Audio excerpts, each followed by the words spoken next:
Good morning, gang. Happy Thursday morning. So here we go. All right. Continuing coverage on East Palestine, Ohio. Yeah. Uh, you know me. I want to bring this down to an individual level on how it affects all of us personally. Okay. Now, for those of you guys who live in the immediate vicinity of East Palestine, I don't have to tell you GTFO. All right.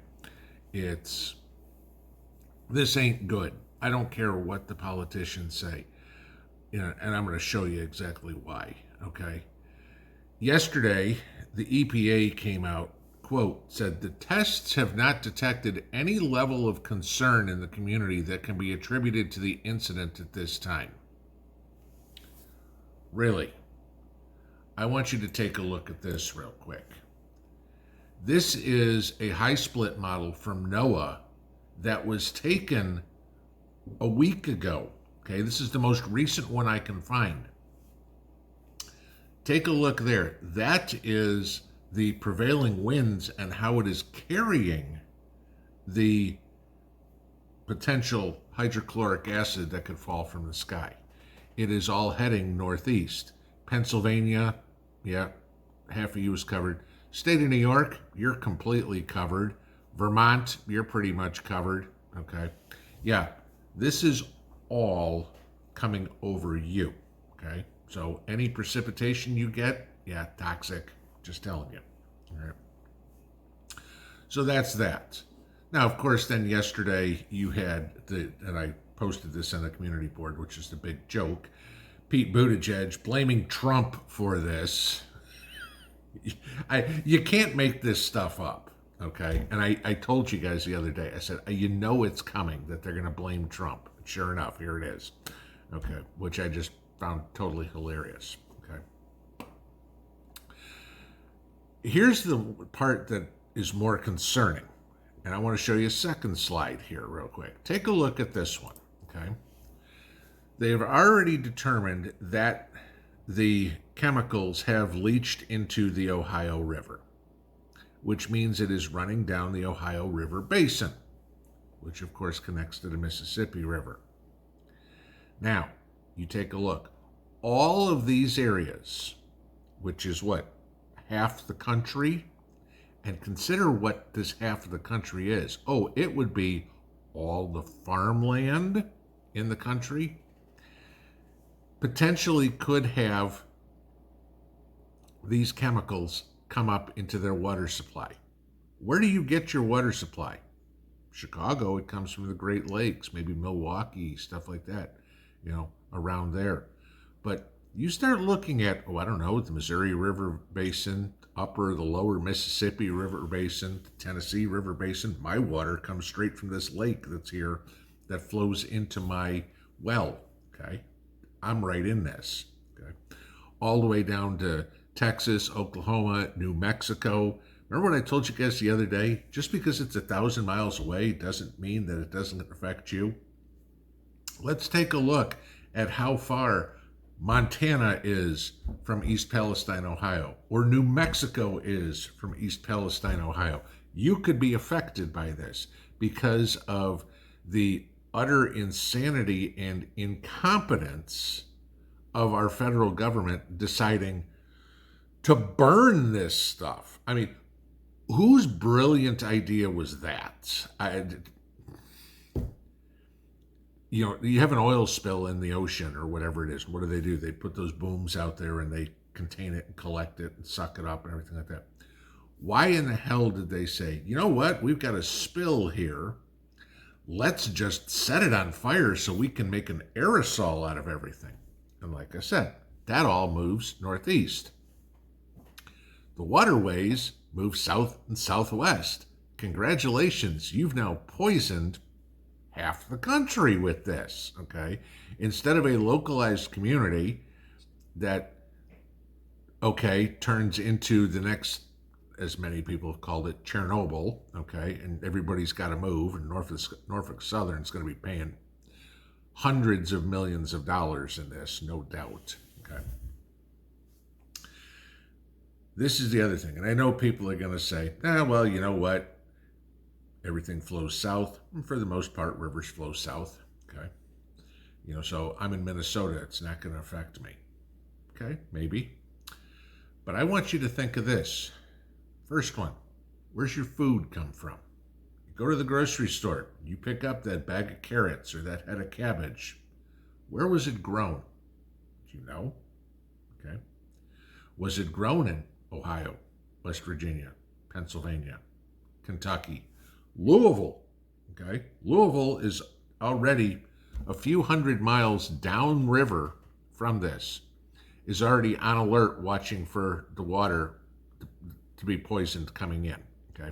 The Louisville Courier Journal had that story out yesterday. Okay. That they are watching very carefully to make sure they have any treatment ready for water that they're going to put into your pipes. Okay. So where's your food come from? Do you know that? You might want to look next time you buy that head of lettuce and see where it was grown, if you even know. Now maybe somebody says, well, I don't care. I grow all my own food. Right? We're preppers. We do a lot of growing. Let me tell you something here. You remember, a couple of weeks back, me telling you the story about not being able to find peat moss to make my seed starting mix, right? Okay. I called Rural King, the local Rural King here in Hall's Crossroads, which is just north of Knoxville. It's the closest one to me.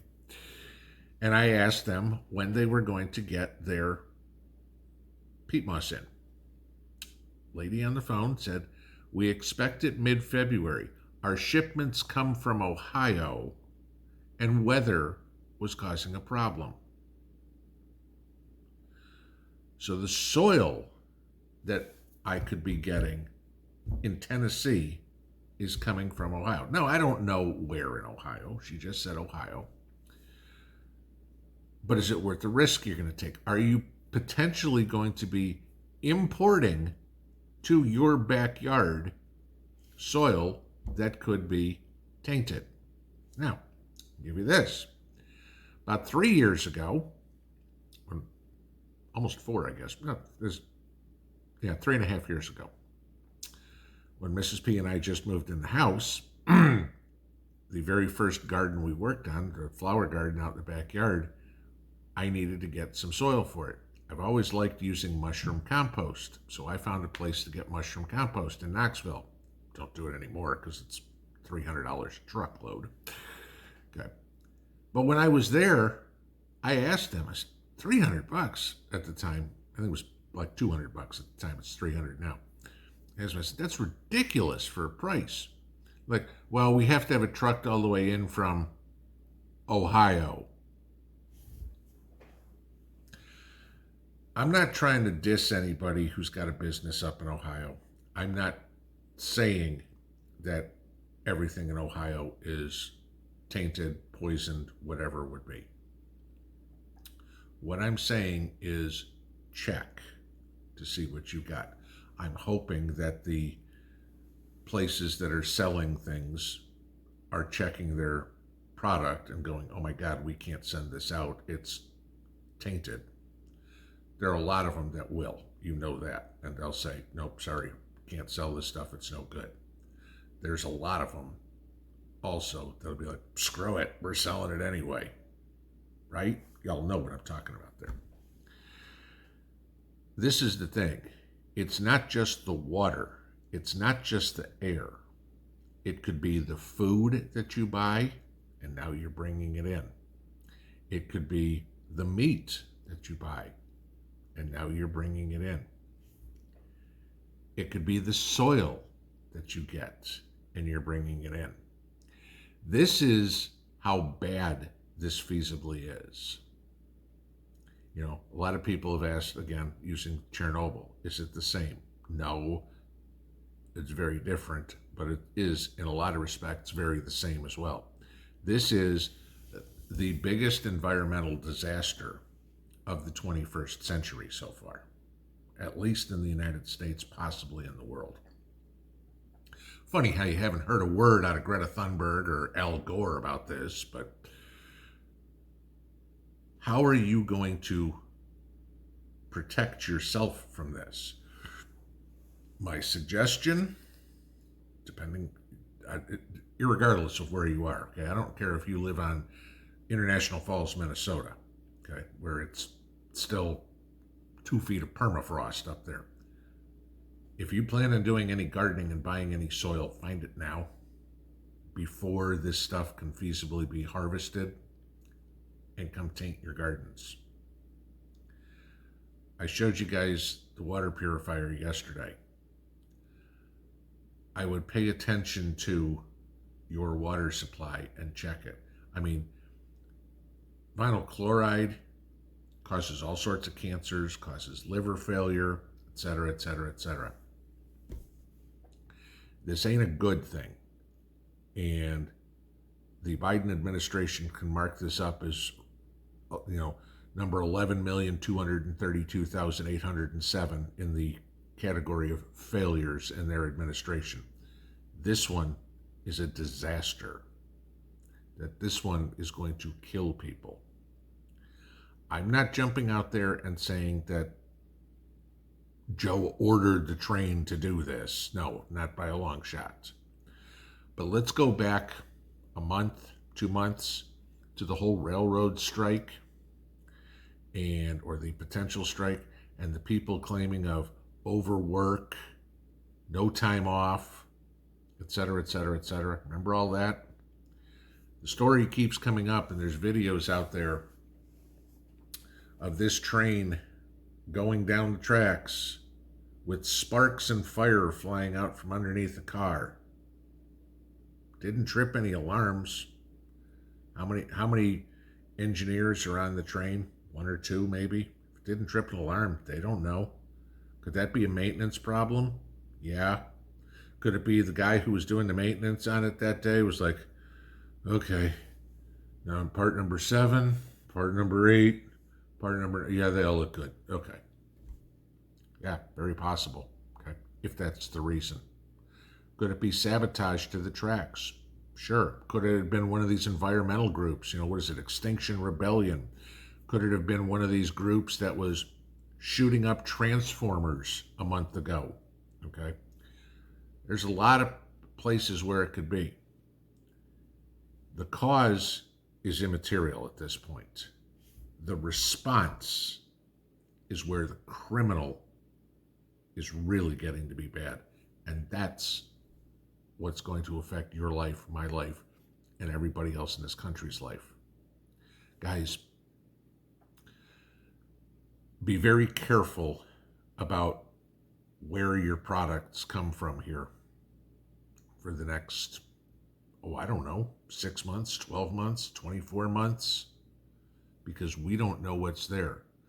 We don't know if that cloud goes up and starts raining on Vermont, and now, just make something up, maple syrup is now tainted. This is how bad this can be, guys. This is what you need to protect yourself from. This is why it's so important to be self-sufficient.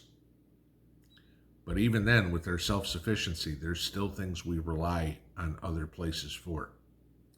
Something as simple as soil could wind up killing you or your family. Better safe than sorry. Pinball out.